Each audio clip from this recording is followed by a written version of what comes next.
দাম্পত্য জীবন সুখময় করতে চাইলে 1 নম্বরে স্যাক্রিফাইস, 2 নম্বরে ঝগড়াকে আমরা কি বলে দিছি আজকে, ভুলে গেছি, ঝগড়াকে কি বলবো, নো। 3 নম্বর, দাম্পত্য জীবন সুখময় করতে চাইলে দাম্পত্য জীবনের কোনো গোপন কথা কারোর সাথে শেয়ার করা যাবে না। এটা কবিরা কেউ না, এটাকে হারাম বলে ঘোষণা দিয়েছে কে? এটাকে বিষ্ণু বলেছেন আযমুল আমানা। স্বামী স্ত্রীর মধ্যে যে অন্তরঙ্গ মুহূর্ত কাটে, এই মুহূর্তগুলোর কথা কারোর সাথে শেয়ার করা যাবে? নীলফামারীর যুবক ভাইরা চিল্লায় বলে, এগুলো শেয়ার করা যাবে? বিষ্ণু বললেন খবরদার, এটা আযমুল আমানা। স্বামীর সবকিছু স্ত্রীর কাছে আমানত, স্ত্রীর সবকিছু স্বামীর কাছে আমানত। আবার বিষ্ণু বলেছেন, যারা স্বামী স্ত্রীর গোপন দাম্পত্য জীবনের কথা অন্যের কাছে শেয়ার করে দেয়, তারা হলো আশারুন নাস, পৃথিবীর মধ্যে সবচাইতে নিকৃষ্ট মানুষ। এরা নিকৃষ্ট, এদের চাইতে নিকৃষ্ট আর কেউ হতে পারে না। উলাইকা কাল আনআম বাল হুম আদাল। এরা পশুর চাইতেও নিকৃষ্ট, যারা স্বামী স্ত্রীর প্রাইভেট কথা, পার্সোনাল কথা মানুষের কাছে বলে বেড়ায়। আর সিবাউ হারাম, এই গোপনীয় সব কথাগুলোকে অন্যের কাছে প্রকাশ করা হারাম করেছে কে? চিল্লায় বলতে হবে কে? তাহলে খবরদার, নিজেদের দাম্পত্য জীবনের কোনো কিছু অন্যের সাথে শেয়ার করবেন না। আমাদের বোনরা অনেক সময় একসাথে বসলে পেটের কথা, পিঠের কথা সব বলে ফেলায়, আছে না নাই? না বোনেরা, সব শেয়ার করলেও আপনাদের দাম্পত্য জীবনের কোনো কথা কখনো কারোর সাথে শেয়ার করতে পারবেন না। 4 নম্বর ফর্মুলা হচ্ছে অহেতুক সন্দেহ পরিহার করতে হবে। অনেক স্ত্রী আছে স্বামীরা খালি সন্দেহ করে, আছে না নাই? নীলফামারীতে এই সমস্যা নাই, আছে? এই যে ভুক্তভোগী পাওয়া গেছে, আছে না নাই?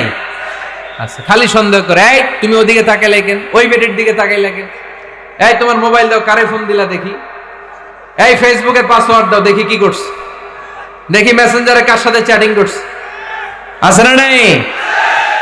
এই যে অহেতুক সন্দেহ আপনার ফ্যামিলিটারে জাহান্নামের টুকরা বানায় দিবে।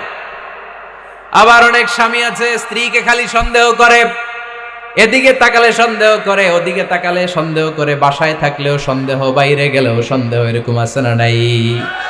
না, অহেতুক সন্দেহ এটা পরিহার করবেন। এই সন্দেহ খুব খারাপ জিনিস।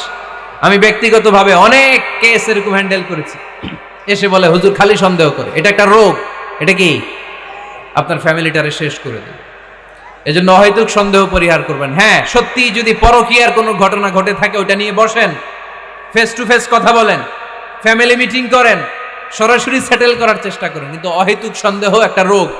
এই রোগ থেকে আল্লাহ তুমি দাম্পত্য জীবনকে বাঁচাও। আমরা আওয়াজ করে পড়বো আমিন। 5 নাম্বার, স্বামী স্ত্রী একে অপরকে আল্লাহর বিধান স্মরণ করায় দিবে। স্বামী যদি ফজরের সময় ঘুমায় থাকে, স্ত্রীর ডেকে দেওয়ার দরকার আছে না নাই? আবার স্ত্রী যদি ঘুমায় থাকে, স্বামীর ডেকে দেওয়ার দরকার আছে না নাই? কোন স্বামী যাবে জান্নাতে, তার স্ত্রী যাবে জাহান্নামে। আবার স্ত্রী হবে জান্নাতি, স্বামী যাবে জাহান্নামে। এরকম আমরা চাই নাকি? আমরা যখন জান্নাতে যাব, আমার স্ত্রীর হাত ধরে একসাথে জান্নাতে ঢুকতে চাই, ঠিক কিনা? আবার আমার স্ত্রী যখন জান্নাতে যাবে, সে একা ঢুকতে পছন্দ করবে? এজন্য আমরা দুনিয়াতে যেমনি এক ছাদের নিচে, এক জায়গায়, এক বাড়িতে, জান্নাতেও আমরা এক বাড়িতে থাকতে চাই। আওয়াজ করে বলতে হবে ঠিক কিনা? এজন্য গবেষকরা বলেছে, স্বামী স্ত্রীর ভালোবাসাটাকে তারা বলে লাভ পিরামিড। কি পিরামিড? লাভ পিরামিড। এই ত্রিভুজ আকৃতির। কিরে ভাই? আচ্ছা, লাভ পিরামিড, ত্রিভুজ আকৃতির, ট্রায়াঙ্গেল। আপনারা ত্রিভুজ চিনেন? কথা কয় না। ত্রিভুজের কয় কোণা? কয় কোণা? 3 কোণা। এই যে এরকম, তাই না? এজন্য স্বামী স্ত্রীর ভালোবাসাটাকে বলে লাভ পিরামিড। উপরে এরকম সমুচার মতো না, উপরে থাকে আল্লাহ, আর ডানে স্বামী, বায়ে স্ত্রী। এই 2 কোণায় স্বামী স্ত্রী, আর উপরের কোণায় আল্লাহ। স্বামী স্ত্রী যদি আল্লাহর আনুগত্যের দিকে যেতে চায়, যতই তারা the couple come to Allah, they come closer to each other. তারা যদি আল্লাহর কাছাকাছি যায়, তারা নিজেরাও কাছাকাছি হয়, ঠিক কিনা? তারা আল্লাহর কাছে যেতে যেতে যেতে যেতে আল্লাহর ইবাদতে যদি একেবারে আল্লাহর কাছে চলে যায়, তারা নিজেরাও কাছাকাছি চলে যায়, ঠিক কিনা? আর তারা আল্লাহর আনুগত্য থেকে যত দূরে সরে, যত দূরে সরে, তারা নিজেরাও নিজেদের থেকে তত দূরে সরে পড়ে। চিল্লায় বলেন ঠিক কিনা? লাভ পিরামিড এটা। এজন্য the closer the couple comes to Allah, the closer the couple comes to each other. Couple স্বামী স্ত্রী আল্লাহর ভালোবাসা নিজের মধ্যে যত গাঢ় করবে, আল্লাহর আনুগত্য যত বেশি করবে, আল্লাহর ইবাদত যত করবে, নিজেরাও তত কাছাকাছি আসবে। আর আল্লাহরে যত ভুলবে, নিজেদের মধ্যে বড় বড় ফারাক করে দিবে কে? তাহলে এই 5টা বিষয় স্বামী স্ত্রীর উভয়ের উপর বর্তায়। এগুলো মেনে চললে দাম্পত্য জীবনকে সুখময় করে দিবে কে? আল্লাহ। এবার আমরা শুনবো আমাদের বোনদেরকে, যে ডান দিকে আমি শুনলাম আমাদের বোনদের বিশাল প্যান্ডেল আছে না নাই? আচ্ছা, আজকে বোনদের দিয়ে শুরু করি। স্ত্রীদেরকে আল্লাহ কি দায় দায়িত্ব দিয়েছে একটা ফ্যামিলিকে সুন্দর করতে, একটা দাম্পত্য জীবনকে সুন্দর করতে? স্ত্রীর 1 নম্বর দায়িত্ব হচ্ছে she should make a comfort to her husband. স্ত্রীর উচিত স্বামীর জন্য ঘরটাকে প্রশান্তির নীড় বানিয়ে রাখা। কি বানিয়ে রাখা? প্রশান্তির নীড়। স্ত্রী হওয়া উচিত এমন যাকে দেখলে স্বামীর চোখ জুড়ায়, স্বামীর প্রাণ জুড়িয়ে যায়, স্বামীর হৃদয়টা ঠান্ডা হয়ে যায়, ঠিক কিনা? আর স্ত্রীর দিকে তাকালে যদি মেজাজ গরম হয়ে যায়, মেজাজ খিটখিটে হয়ে যায়, ঝামেলা আছে না নাই? ঝামেলা আছে। এজন্য মেহেরবানি করে আমাদের বোনরা যারা, এমন কোনো কাজ করবেন না যেটা স্বামীর মেজাজকে খিটখিটে করে দেয়। কারণ আল্লাহ তাআলা আপনাদেরকে তৈরি করেছে লিতাসকুনু ইলাইহা, স্বামী আপনার কাছে গেলেই যেন তার হৃদয়টা প্রশান্ত হয়ে যায়, ঠিক কিনা? অনেক স্ত্রী আছে না জেনে না বুঝে স্বামীর সাথে এমন খিটখিটে মেজাজ দেখায় যেটা স্বামীর জন্য মেনে নেওয়া কষ্টকর। আমি একটা জরিপে পড়েছি, পৃথিবীর অনেক স্বামী স্ত্রীর কারণে হার্ট অ্যাটাক করে মারা যায়। আছে না নাই? এই তো ভুক্তভোগী পাওয়া গেছে। স্বামীর জন্য একটা ত্রাস হয়ে দাঁড়ায় স্ত্রী, ত্রাস। অনেক স্বামী আছে স্ত্রীর এরকম আচরণের কারণে, অতিরিক্ত প্রেসার ক্রিয়েট করার কারণে স্ত্রীদেরকে ভয় পায়। অবশ্য নীলফামারীর কোন স্বামী তার স্ত্রীরে ভয় পায় না। ভয় পায়? স্ত্রীরে ভয় পান কে কে দেখি?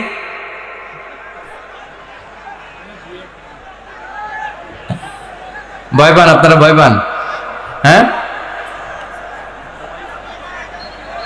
এক অফিসের বড় সাহেব তার স্ত্রীরে খুব ভয় পায়, প্রচন্ড ভয় পায়। তো সে মনে মনে ভাবলো, দেখি আমার অফিসের যারা স্টাফ আছে, ম্যানেজাররা আছে, এরা কতটুকু ভয় পায়, এরা ভয় পায় কিনা। তো একদিন সকালবেলা অফিসের সব স্টাফগুলোর একসাথে দাঁড় করায় বলতেছে, এই আপনারা যারা যারা আপনাদের স্ত্রীদেরকে ভয় পান তারা ডান দিকে যান, আর যারা স্ত্রীকে ভয় পান না এরা বাম দিকে যান। অফিসের সব কর্মচারী ডান দিকে চলে গেছে, সবাই ভয় পায়, একজন শুধু বাম দিকে। বাম দিকে কয়জন? ভয় পায় না। আর যারা ভয় পায় এরা ডান দিকে, ডান দিকে সবাই। তো বড় সাহেব ভাবছে, আলহামদুলিল্লাহ আমার অফিসে একজন হইলেও বীর পুরুষ আছে। তো বীর পুরুষের কাছে যেয়ে বলে, ঘটনা কি, আপনি মোটেও ভয় পান না? কয়, স্যার প্রতিদিন অফিস করার জন্য যখন ঘর থেকে বের হয় আমার বউ আমারে বলে দেয়, খবরদার সবাই যেদিকে যায় তুমি কিন্তু ওইদিকে যাইবা না, সবাই যেদিকে যায় তুমি ওইদিকে গেলে খবর আছে। বড় সাহেবকে খবরদার, এটা তো আরো ডরায়, ঠিক কিনা? এজন্য বোনদেরকে বলবো, লিতাসকুনু ইলাইহা, এমন ভাবে আপনি আপনার স্বামীর সামনে নিজেকে প্রেজেন্ট করেন যাকে আপনাকে দেখলে আপনার স্বামীর চোখ জুড়িয়ে যায়, হৃদয়টা প্রশান্ত হয়ে যায়, আপনাকে দেখলেই আপনাকে ভালোবাসতে মনে চায়, ঠিক কিনা? এজন্য রব্বুল আলামিন বলেন, আমি নারীদেরকে তৈরি করেছি লিতাসকুনু ইলাইহা, যেন পুরুষেরা স্ত্রীদের সংস্পর্শ যখন পায় পুরুষদের হৃদয়টারে প্রশান্ত করে দেয় কে? রব্বুল আলামিন বলেছেন, খাদিজার জন্য জান্নাতে আমি এমন একটা ঘর বানিয়েছি যেই ঘরের মধ্যে কোনো বিশৃঙ্খলা নাই। খাদিজার জন্য জান্নাতে এমন একটা প্রাসাদ আমি বানিয়েছি যেই প্রাসাদের মধ্যে কোনো আওয়াজ নাই, কোনো কোলাহল নাই। কুরাইশদের মাঝে যখন দাওয়াত দিতেন সব বিশৃঙ্খলা ঝামেলা গোলমাল শেষ করে রাতের বেলায় যখন খাদিজার ঘরে বিশ্বনবী ঢুকতেন, বিশ্বনবীর হৃদয়টারে প্রশান্ত করে দিত কে? আম্মাজান খাদিজা বিশ্বনবী সাল্লাল্লাহু আলাইহি ওয়াসাল্লামের জন্য এমন ঘর উপহার দিয়েছেন যেই ঘরে বিশ্বনবী আসলে বিশ্বনবীর হৃদয়টা ঠান্ডা হয়ে যেত। সুবহানাল্লাহ পড়েন। অনেক স্ত্রী আছে স্বামী ঘরে ঢুকলেই ঘরে আটা নাই, রুটি নাই, চাল নাই, ডাল নাই, এটা লাগবে ওইটা লাগবে, ওখানে যেতে হবে, একটার পর একটা ফিরিস্তি বলে বেড়ায়, আছে না নাই? না, এটা করবেন না।